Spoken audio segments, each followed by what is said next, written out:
Hi there, my name is Mr. Ablett and I'm going to be your new band teacher for this year. This video is for all my brand new trombone players on their very first day. Today we're going to learn how to put the instrument together. We're going to learn how to hold it properly. We're going to learn how to make our first sounds, and we're even going to play our first song. So make sure you have your instrument with you right now.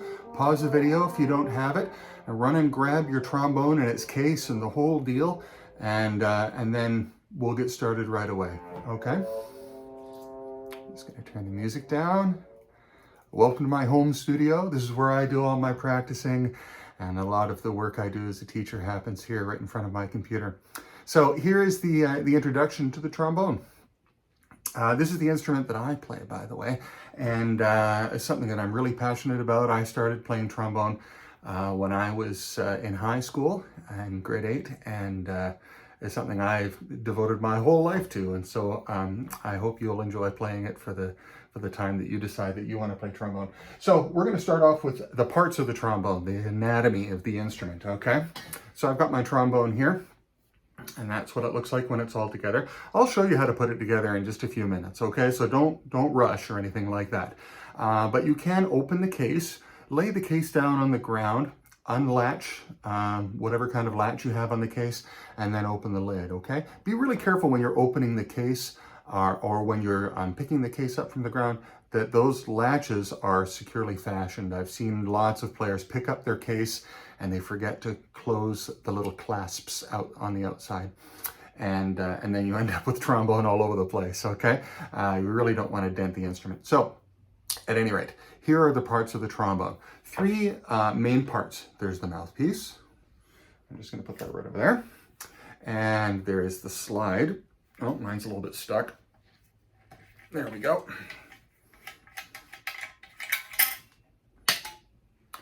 There's the slide. And this part is called the bell, because it's bell-shaped, okay? Good name for it. So here's how we put it together. We take the bell section and we hold it like we're holding it flat against our chest, okay? You don't actually have to do that, but just so that you're not holding it like this, okay? So hold it flat in front of you like this, like you can look through it, all right? And then we hold the slide away from us, not like this, but like that. And you can see that there is a part of the slide that has a receiver that goes into the bell section, and a part of the slide that has what we call the lead pipe. And the lead pipe, that's where the mouthpiece goes, okay? So, bell section like this so that we can look through it. Slide section at basically a 90-degree angle. And we put that together. Now, there's some players that are going to play at a 90-degree angle. You see how the slide section is straight up and down, and the bell section's flat like the floor. You see how that works? And there's a lot of players that will close the gap a little bit. They're going to make their slide a little bit closer to the bell, okay? Now, you're going to find the spot that works the best for you. I would recommend that you don't go wider than 90. That makes it hard, okay? Make sure it's at least 90 degrees or a little bit less, okay? And all you have to do, there's no, it's not like it's screwed on or anything like that. It's just a pressure fit. So you put it together and you do what I call the scooch. The scooch just means you push gently and turn. Scooch. There we go.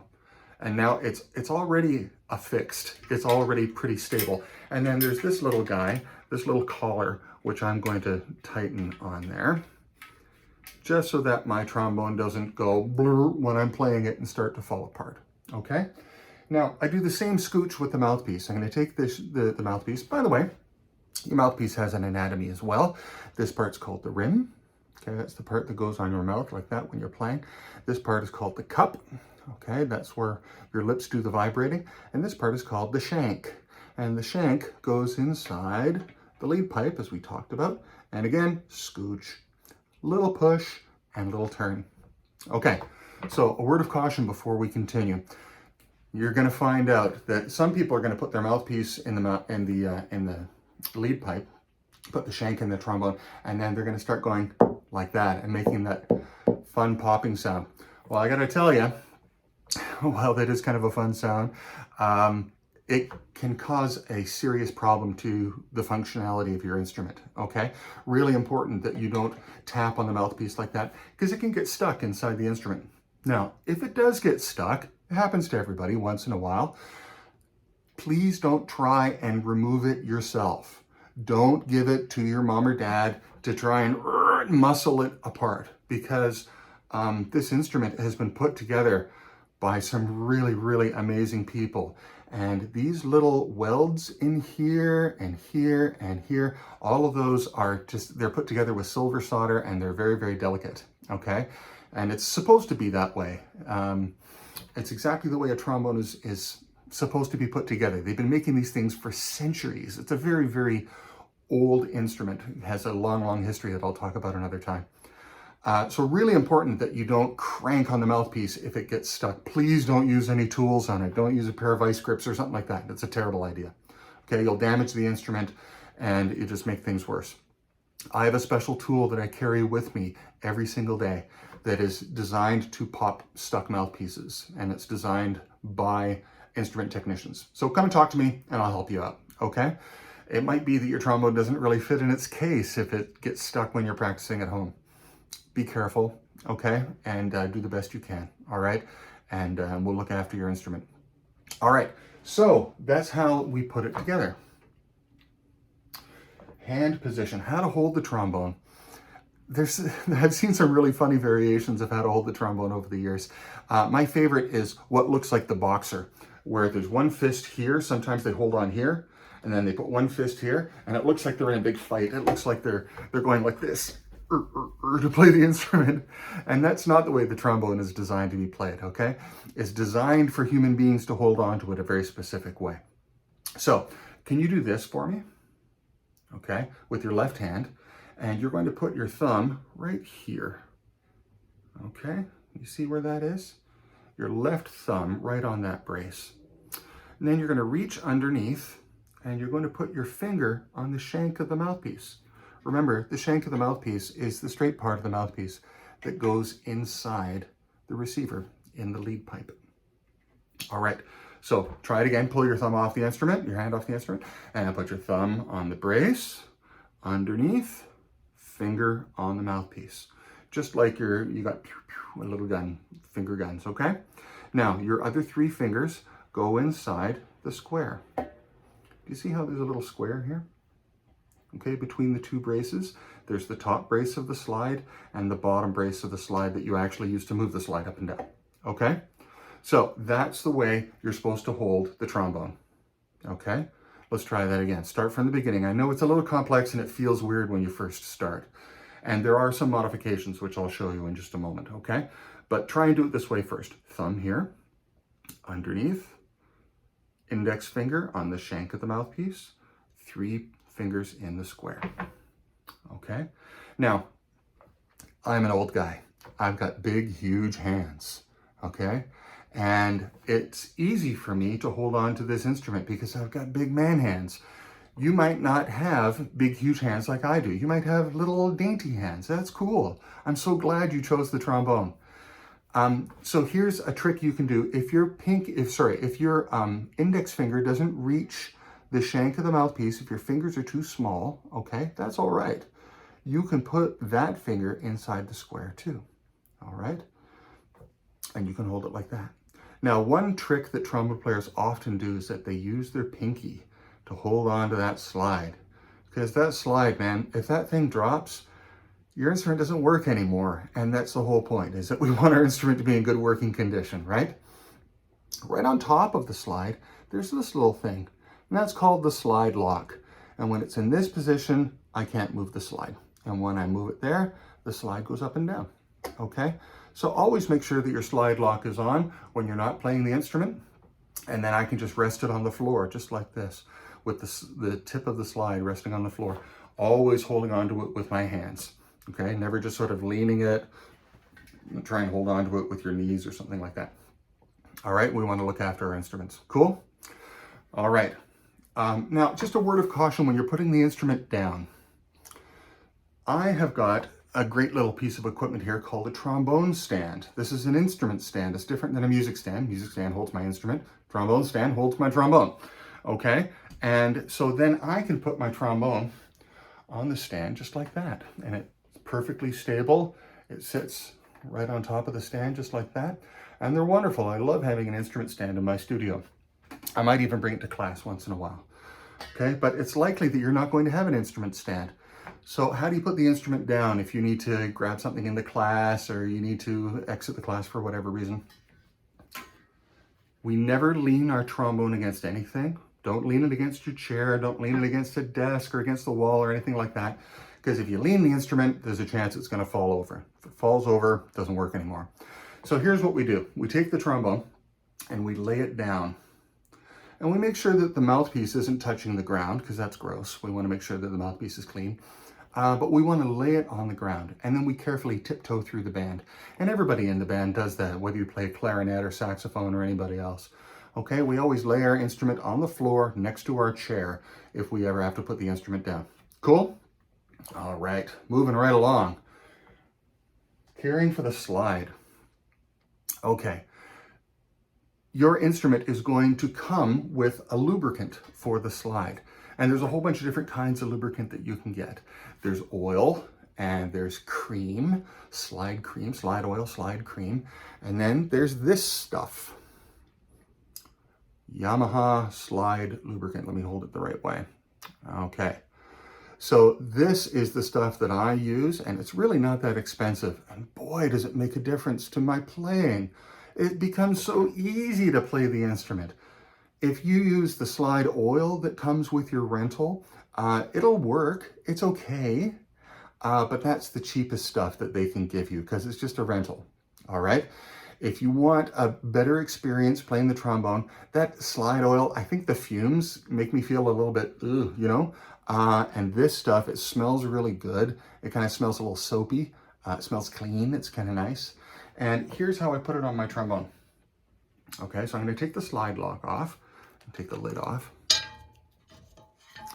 and I'll extend the slide and just rest it on the ground for a second so you can see. And what I'm going to do is that I'm going to create just a little snaky pattern on the top side of the slide. It kind of looks sort of goopy, you know, just kind of like that. Just don't actually do that, but that's just so you can see how goopy it is. And then I'll do some on the bottom slide. And then I'm going to work it in. And there's some trombone rentals that come with a little spray bottle. Okay, I don't have my spray bottle handy, but you fill it full of water and you spray the slide with it, and that helps the slide move. Little on the top slide, little on the bottom slide. Okay, and that's how you keep your slide moving. If it ever makes sound, if you're moving up and down, it makes a little bit of sound. I need to look after it a little bit better. But if it's going, now it's metal on metal, and we really don't want that. You're going to need to put a little bit more lubricant on there. You might even want to put it on the back side instead of on this side. You put it on that side. Okay, so you put it on the back side of the slide, and that helps to make sure that the whole tube is surrounded with lubricant and there's no metal on metal. Eventually, when you're playing, you're going to drop your slide. Okay, that happens to everybody. So what I'm going to do is I'm going to take my slide off right now so you can see what it looks like. All right, there's no stopper at the bottom or anything like that. This is just the way trombones are built. Okay. Now, really important that this never touches the ground. Don't ever put your trombone down without the outer sleeve on the slide, okay? You get one little piece of grit, one little tiny bit of sand or dust on there, and it's a nightmare, okay? We want to keep it clean. So here's what we do. If it comes off, it's normal. We don't put it together sideways, because that's a great way to bend the instrument. Gravity is working against us. Let's use gravity to our advantage, shall we? Lift the instrument straight up, align the outer slide with the inner slide. There we go. And when that's lined up, all we do is that we put it back together. Simple. Now, holding the slide looks like this. Can you do this with your hand? And what we're going to do, I've got the slide lock off. You can see my magic pinky holding on there. I'll let go of it right now, so you can see what I'm going to do with my slide hand. I'm going to put 2 fingers on the top and 2 fingers on the bottom of the lower tube. Not the top tube, that looks funny.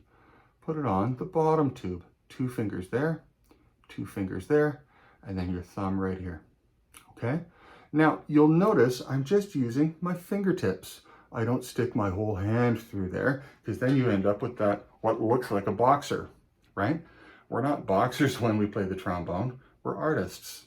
Okay? We're more like painters. Okay? You don't see Bob Ross holding on to his paintbrushes like this and scribbling with a big fist. No. He uses fingertips, okay? If you've ever seen Bob Ross on TV, he's an artist. Anyways, so that's the way we hold on to the slide, okay? Let's do a little review. Left hand position, thumb on the brace, index finger on the shank of the mouthpiece, 3 fingers in the square, and pinky holds onto the slide. That's the left hand position. Right hand position, 2 fingers on the top, 2 fingers on the bottom, and thumb in place. Always fingertips. All right, you got it? It's going to take a little while before that feels natural. That's okay. So now your slide works perfectly. You know how to hold the instrument. Embouchure is a fancy word which just means the way we form the muscles in our face to make a sound on a wind or a brass instrument. Okay? It's the same. There's a flute embouchure and a clarinet embouchure and a trumpet embouchure. I'm going to show you trombone embouchure. Big surprise. Okay, and we're going to make our first sound. So I'm going to put my instrument down on my stand. You can lay yours on the floor. Okay, and I'm going to pull my mouthpiece out and we're going to play a sound just on the mouthpiece. Okay, ready to go? Take the mouthpiece and put it right in the middle of your mouth. Now, some people might be a little bit off to one side, a little bit like that, or a little bit like that, okay? If you're off like that, we need to talk, okay? It's really, really difficult to develop a beautiful sound if you've got the mouthpiece on the extreme corners. Same with top and bottom. If it's bumping into your nose, that's a little bit too high, and if it's resting on your chin and you're playing like that, it's too low. Put it right in the middle as best you can, wherever it feels the most comfortable to you. And say the letter M. Say, mmm. Mmm. Do you see what I'm doing with my mouth? I flatten my chin like this. And I get little dimples here when I play trombone. Okay, little smile lines. Nice and flat. I don't use a bunchy chin.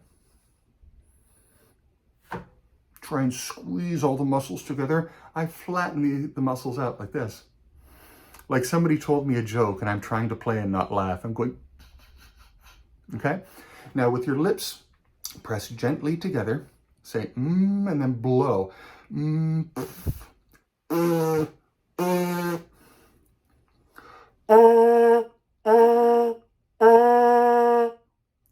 Do it with me. With your mouthpiece, I'll play a rhythm, first me, and then you. You can play the same rhythm. Try and match my sound. Your turn. My turn. Your turn. This time I'm going to start low and go high.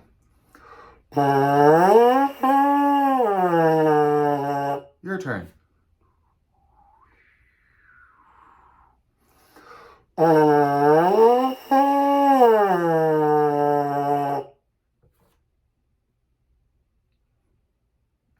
right, if you're having troubles making a sound at this point, that's okay. Not everybody is successful the very first time they try. It's okay. You'll learn how.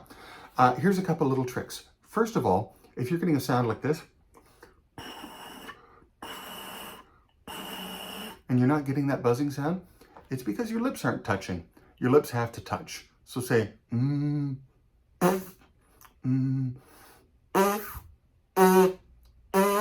that's how the buzz starts. Even if you get just a little short buzz, that's okay. That's a great start. Next thing, if you're still having troubles making a buzz, is that I want you to make a gentle fist around the shank of the mouthpiece. And then try and play. Try that.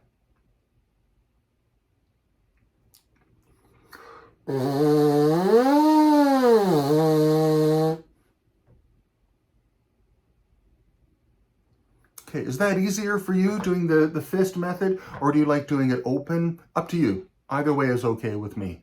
All right, I do a little bit of both actually, depending on what I'm doing on the mouthpiece. And by the way, I still do that every time I practice. I still buzz on my mouthpiece. It's an important part of my practice routine, even today. All right. My first notes. We're going to learn 3 notes in one day. That's amazing. Okay? In band class, we never move this fast. That's why these videos are so important. You're going to be way ahead after watching all these videos. Okay, so the first note, its name is B flat. And the way it's written on the staff looks like that. Okay, it's on the second line in the bass clef. All right, second line from the bottom. It's called B flat. And it's in slide position number 1. Okay, what does that mean? Well, there are a total of 7 positions on the trombone. Just 7. That's all you have to learn. And the first one is all the way in. That's first position. And the note sounds like this. Now your turn. Play your B flat. All right, now it's my turn. I'm going to play a little rhythm. Your turn.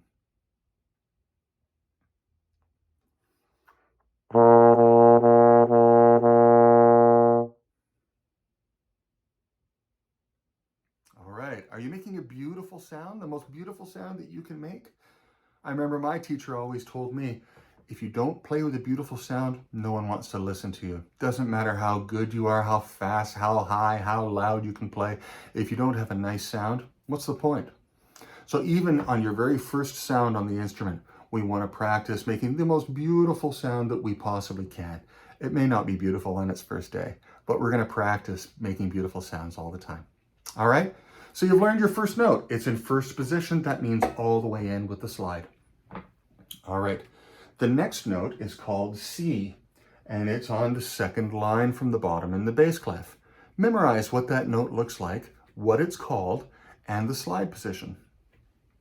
Now, I'm going to run out of room here when I try and do a 6th position note. Now, to show you what position, you'll see it says slide position 6.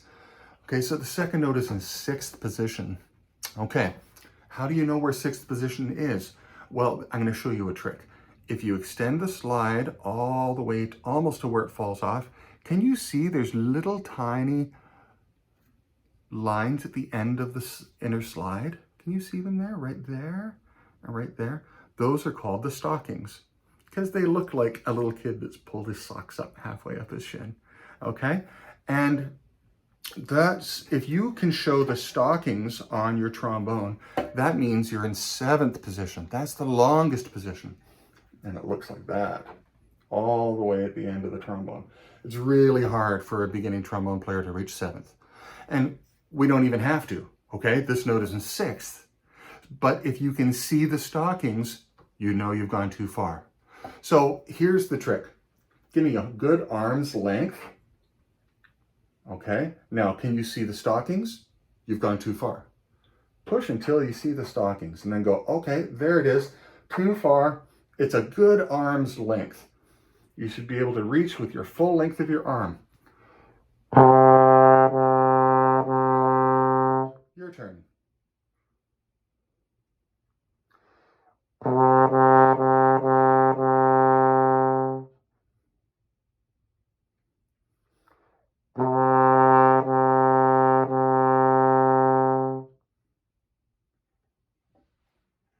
All right, are you making a beautiful sound? Good. I hope you don't have a dog who's going crazy at home and howling in the next room. Or maybe the neighbor's dog will serenade you and you can play duets with the neighbor's dog. That'll be fun too. Okay. Here is the 3rd note, the last note we're going to learn today. This note is called D. It's right in the middle of the staff on the 3rd line, and it's in 4th position. So what do we know so far about the positions on the trombone? Well, 1 is all the way in. 7 is all the way out. I don't even have enough room in my studio to show you appropriately with the camera what 7th position looks like. 6th position means we cover up the stockings. So we know 3 of them already. How cool is that? Now, I have a little trick for knowing a couple more positions. We use the bell as like a measuring tape so we can figure out things. So if I extend my slide past the bell to where the edge of the slide, see the edge of the outer slide here, meets up with the edge of the bell, not the handle. If the handle meets up with the bell, that's third. That's not far enough. We want the end of the slide to meet up with the end of the bell. The edge of the bell. And that's fourth. All right. This is fourth position. So here's what fourth sounds like. Your turn.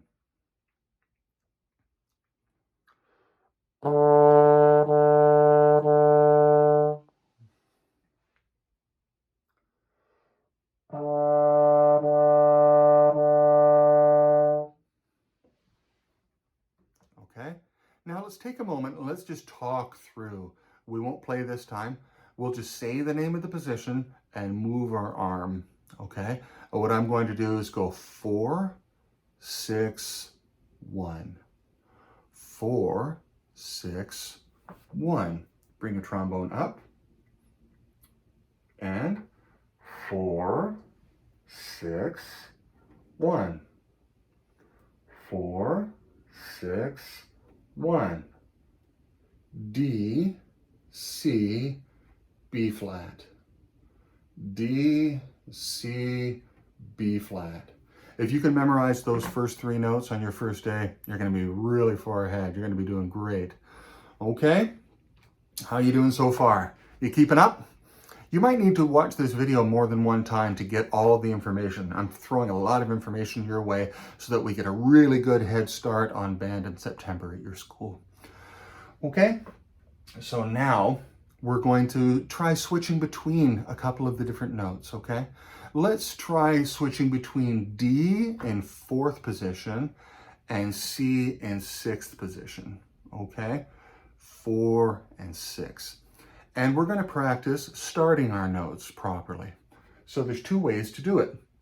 You can do it tongued, where we put a little separation between the note, a little bit of clarity, like I am talking very clearly. We want to do that with our notes as well, so that I can understand the music that you're playing, okay? You don't want to mumble with your music on the trombone. So we're going to tongue our notes. Do that with me. My tongue is right in behind my top teeth, tonguing right where my gums meet my teeth. And say,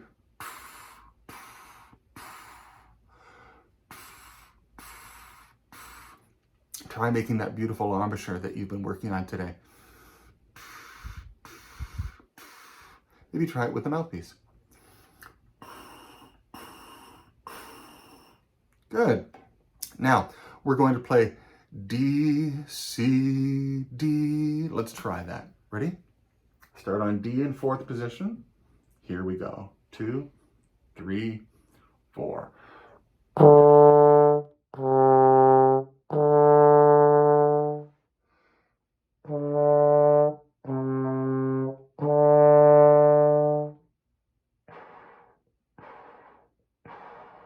Play.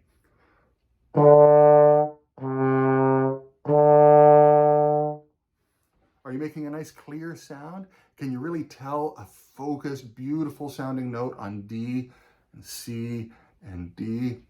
We want to be really, really clear with the music that we make on the trombone. Now, there's going to be other musicians in our band that are able to do a technique called slurring. Now, slurring is when you move between notes and it sounds beautiful and smooth and well connected and lovely, like we're playing a love song or something like that. Okay? The way we do that on trombone is that we move the slide very quickly and lightly from note to note, and we just flick the roof of our mouth with our tongue, like, because if we don't, we get that slidey sound, right? It's called glissando, that nobody else can do, right? We're the only instrument that can really do glissando in its purest form in band. Glissando sounds like this.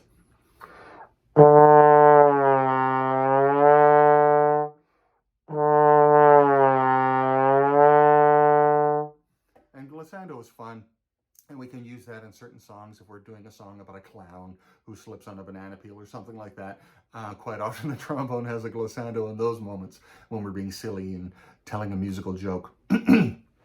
But for most of the time, we don't want to do that in the middle of a love song. That wouldn't be appropriate, would it?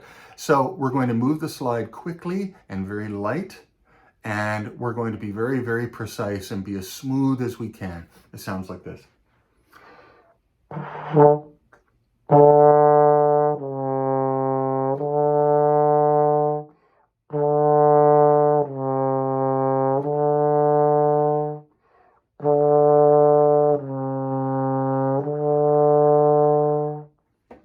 Okay, so legato tonguing is something we're going to work on a lot in band. It takes a lot of practice. Okay, so if you can't do that today, that's okay. All right, how about we play our first song together? We're going to play Mary Had a Little Lamb, which goes D, C, B flat, C, D, D, D. Okay, and I'm sure you know how that song goes. I gotta tell you, switching between first position all the way down to sixth position is tough, okay? You'll get used to it over time, but it may not be perfect on your first try, and that's okay. All right, so we're gonna start on the note D in fourth position, and we're gonna go 4, 6, 1, 6, 4. Okay, let's try that together. Nice and slow. 1, 2, 3.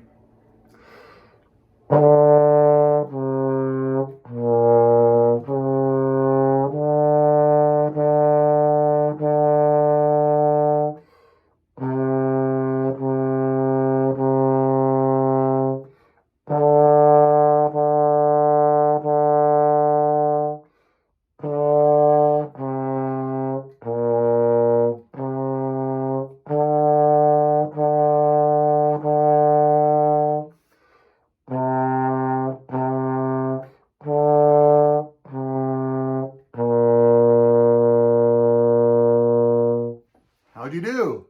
Did you make it all the way through like me? Great job. If you only made part of the way through, great job on your first day. Boy, if you're making a sound and trying hard, that's the main thing, okay? If the song doesn't sound like Mary Had a Little Lamb yet, it's okay. It's just your first day. And this is something that we're going to be working on for a very, very long time. One thing that I didn't talk about was this little piece of equipment on your slide. This little guy is called the water key, all right? And what it does is that it lets the water drop out of the instrument when we are playing, okay? A lot of people call it a spit valve, and it's not actually spit that's coming out of that valve on the instrument, okay?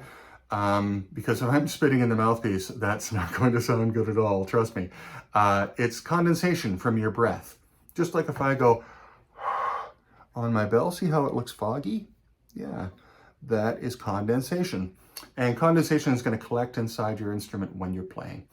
It's normal, it happens to every brass player. But we don't necessarily want to leave water on the floor. It creates a slipping hazard, and it's not entirely the cleanest thing to do. And so before we start band class, if you can have a cloth on the floor that you keep in your case and you just use that to absorb the water, that's great. Or I will provide paper towel for you. And then you make sure that you clean up your own paper towel at the end of class, because you don't want to have somebody else doing that for you. That's gross. Okay, so that's just a little housekeeping thing that we can take care of. Okay, when we're done playing the trombone, you should be practicing somewhere around 15 minutes a day, especially on the days where you don't have band class. Okay. And then you take at least a day off every week. If you practice every single day, that's fine.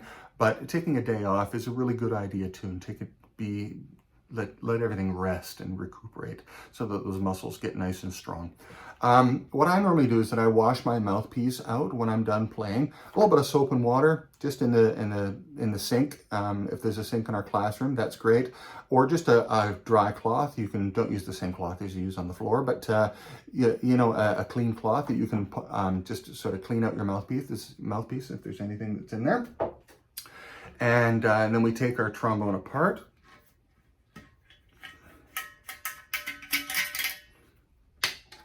All right, and then we lay it in our case the way it comes, just the opposite of what we did when we put it together, and then we latch the case.